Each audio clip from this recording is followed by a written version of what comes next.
Hello everyone, welcome back to another episode of r/Entitled Parents. In today's episode, I told my entitled grandmother is too little too late for a grandmother-granddaughter relationship. You've set off enough of them, time for Ladondre to have a turn. Entitled parents leave child at church for free babysitting. Before we get started, make sure to subscribe so you will never miss a video. So let's get started. I told my entitled grandmother is too little too late for a grandmother-granddaughter relationship. This happened a year ago. I, 26F at the time in 2021, have only a living paternal grandmother, 90F. Growing up I tried to bond and form any form of emotional connection, but it only caused me to not be related to her by blood. I would get compared to her favorite grandchildren. She would constantly abuse me emotionally, told me constantly that I was the black sheep of the family, and told me I wasn't going to succeed in life, which is why I tried to unalip myself, because she motivated them most of the time. The last straw for me was when my older brother died. He was 25M, and told my grieving parents that another filthy soul out of this world. My brother was an innocent soul that was killed off for only eating in a fast food restaurant, and I snapped at her, telling her, the day your funeral comes you'll probably wear the brightest red dress I have in my closet, because you'll never mourn your loss, on the contrary you'll celebrate when that happens. This happened in 2014. Since then, at every family event, I would avoid her or pretend she doesn't exist. Hell, I would even skip going to her birthday parties. So last November she got sick, and she wanted all her children and grandchildren to take care of her in the hospital, since her favorite daughter, my aunt, 52F, and her favorite grandchildren, 33F, 31M, and 25F, can't do it. She said this to my dad over the phone, and I told her, sorry, but my grandparents died in 2004 and 2012, and I don't have any other grandparents since I am not a granddaughter to my last living grandparent. She started to cry, more like manipulate, and told me that I am her granddaughter and this could be a good moment to bond and mend our relationship. I said to her, now I am your granddaughter? I needed you for 26 years, but in those 26 years you broke me emotionally, and I can't since I study and work. Plus there is no relationship to save. I hung up for my father before she could say anything. I've been told I am a horrible human being for what I've said to her, but I don't feel sorry at all for her. I mean, she dug her own grave, now she can go and lie in it for all I care. That's karma for you. I fully support you here. She's the asshole, not you. Hope you've got a stunning red dress just in case. Thank you, and it is waiting to be worn. Exactly. I've never understood the idea that horrible people should be forgiven before they die. Why is their peace of mind more important than the ones they abused? NTA op. I hope you have some fancy shoes to wear with that dress. Listen to a piece of advice from someone who has been there. Do not help her. She will critique everything you do, and she will feel entitled to any piece of your time, whether you are actually free or not. Furthermore, when she finally gets out of this world, no one will acknowledge your efforts or even thank you. Trust me, it's not worth it. Best advice. If OP actually were to help GMA, belittling and suffering will ensue, and when a will is read, a golden child and family will get everything with a note to OP that's not kind. Or when you do help, and run yourself into the ground doing so, the first time you can't help, you're automatically the most evil person in the world, and all the work you put in to care for someone is forgotten. It's definitely not worth it. Very nicely put. I'm so sorry she treated you so badly, and to say horrible things about your brother. I'm actually shocked your parents didn't cut her out. You had the best response. You haven't got a grandparent alive, and you stand by that. People seem to forget that just because they get poorly, it doesn't mean everyone should forgive their past deeds. My mother chewed her out and cut her out permanently. My father cut her off completely after I hung up that call, and thank you, I will. I'm thinking a suitable song for the Acastian might will be Ding Ding the Witch is Dead from The Wizard of Oz. Maybe you could let her know in advance. OP already won by going no contact. If OP wants to throw in some extra trash talking, that's peachy, or not if they don't. I personally would rather spend time around people or doing things that make me happy.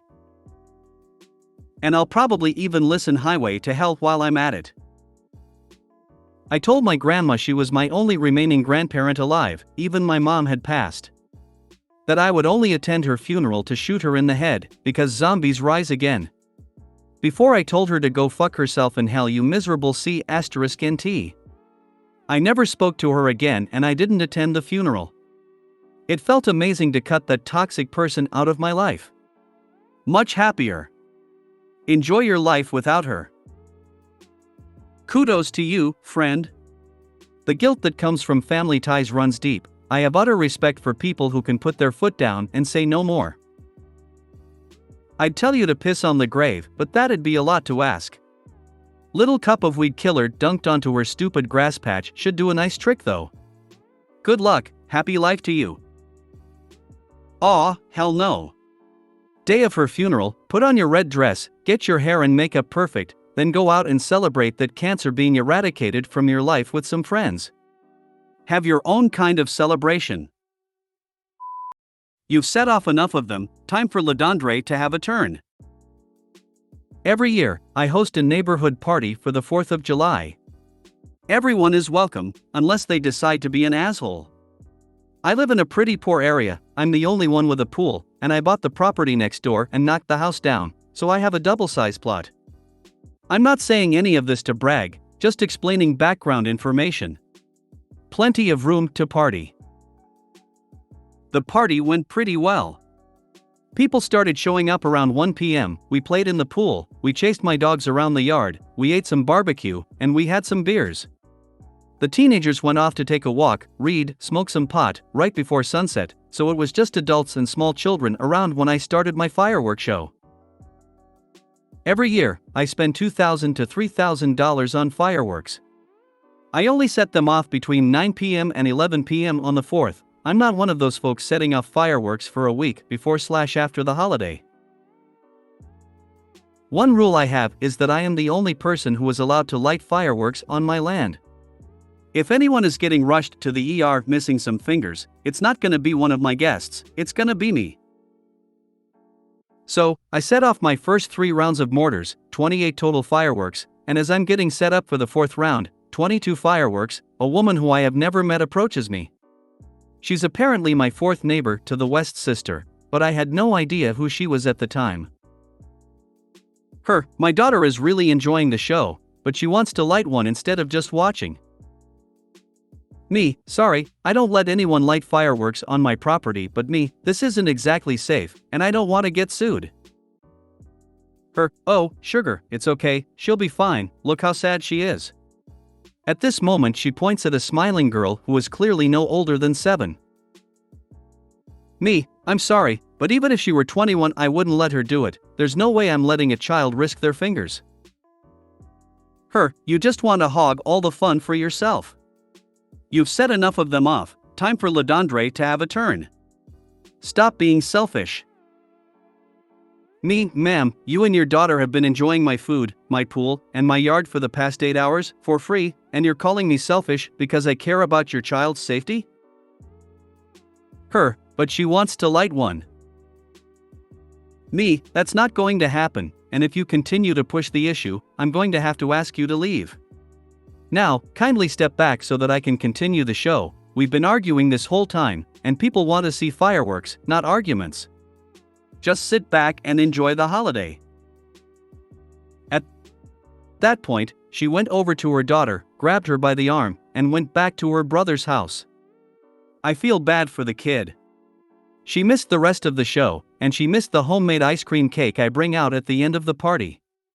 Her brother and his kids stayed at the party, and had a great time. I hope the little girl was at least able to watch the show from the window or their own yard or something. The very thought of a parent wanting to let a child handle explosives gives me shudders. Every year you get news stories of some poor child who have lost parts of their body or been blinded or burned, and it breaks your heart. Fireworks can only be sold in my country if you are over 18, i.e. they are not to be used unless you are adult.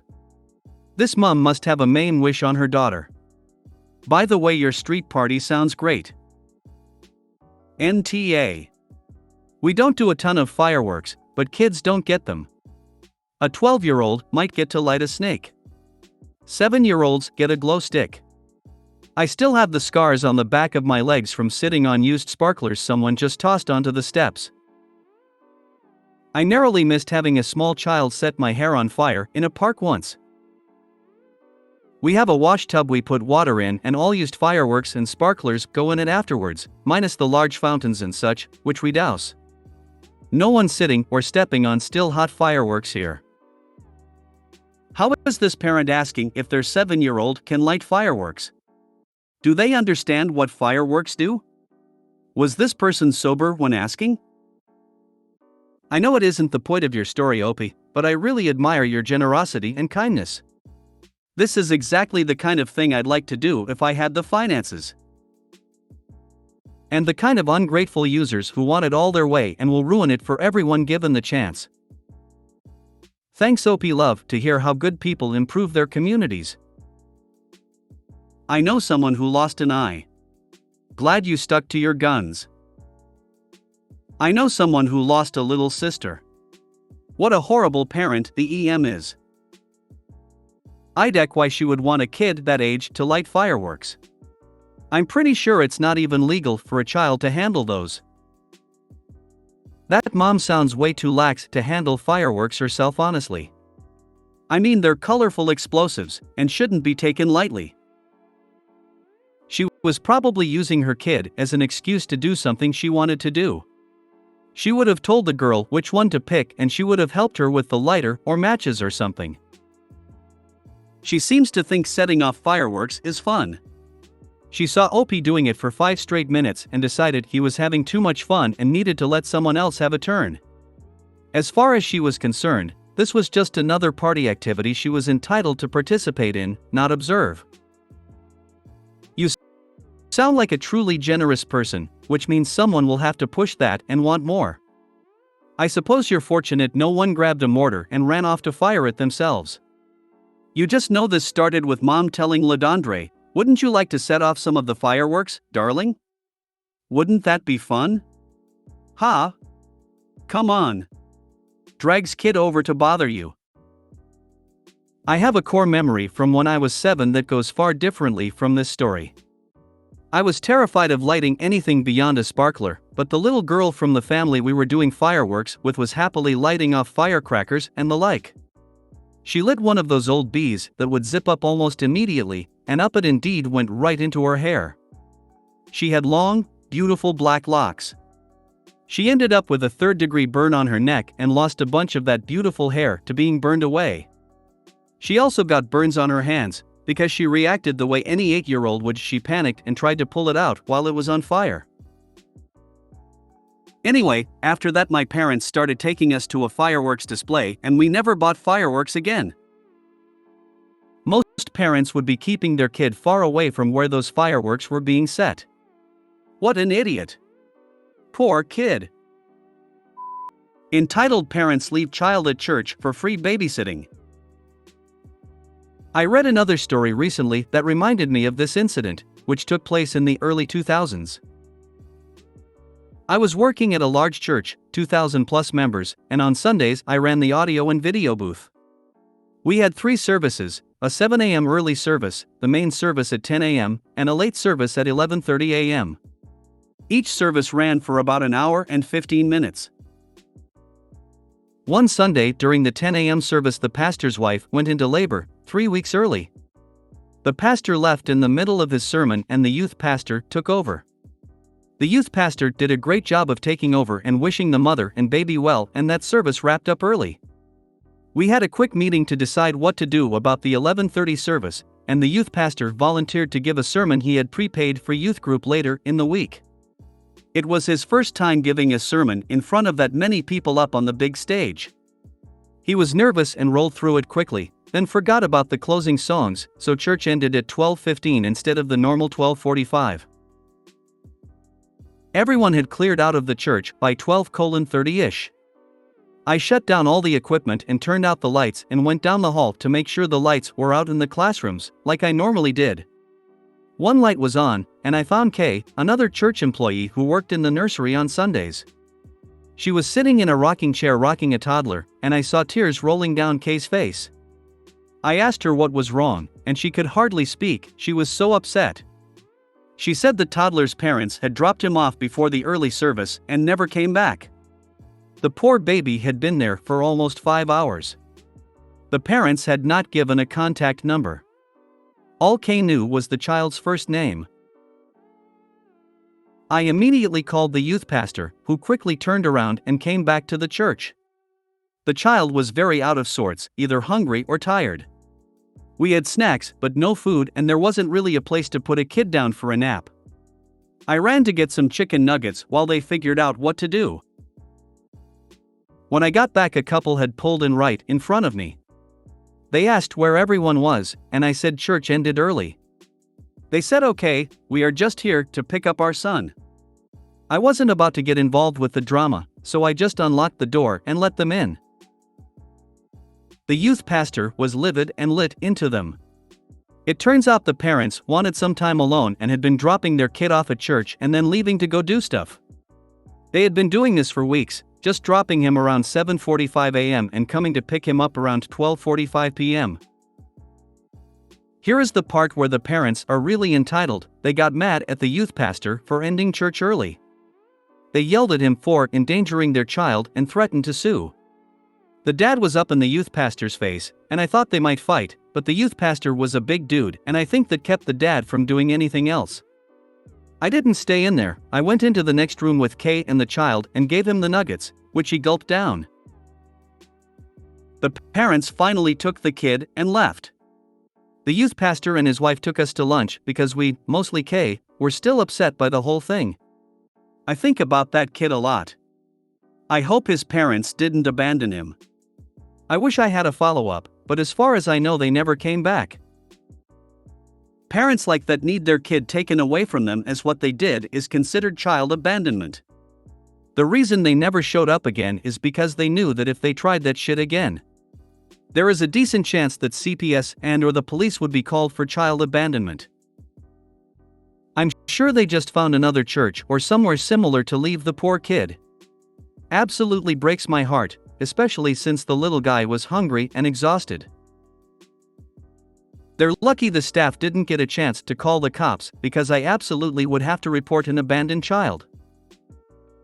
I grew up a pastor's kid and took over the nursery often from the age of 14 till I left, but it's absolutely alarming to me how often this happens. One day I and my mom had to stay behind till 2 p.m. because the parents slept too long at home and forgot to come get their 18-year-old son. Police were there an hour before the parents showed up, and they were livid with me, a 15-year-old girl, but they didn't leave me any contact information. Not sure what happened after that, but I hope the parents got a good wake-up call to not be POS parents. Wait, no one noticed this kid was there for 5 hours straight every week? Like, do people go to all 3 services regularly? How did no one notice this poor kid? It takes a village to raise a child, but I guess you should ask the village to help you, not just drop off your child and vanish. And part of that is being there to support other people and their children too. Not just one entitled couple receiving from everyone else. I know it was long ago, but one of you should have called the police straight away. If the person had come before the police got there, then argue and keep the child away until the police showed up and could take action.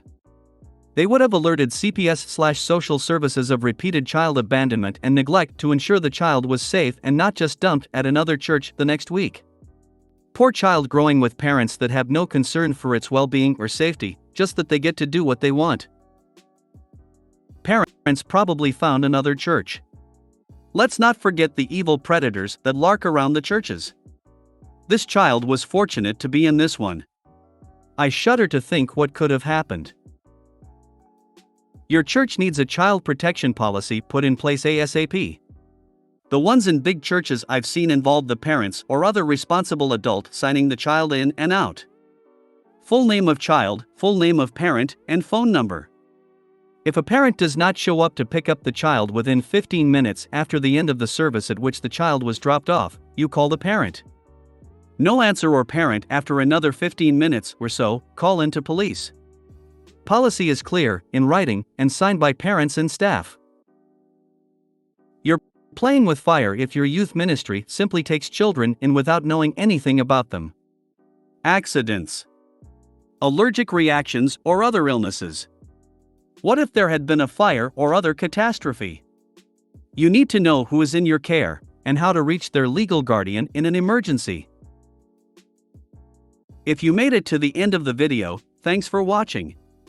Don't forget to like, subscribe and share, and we will see you in the next video.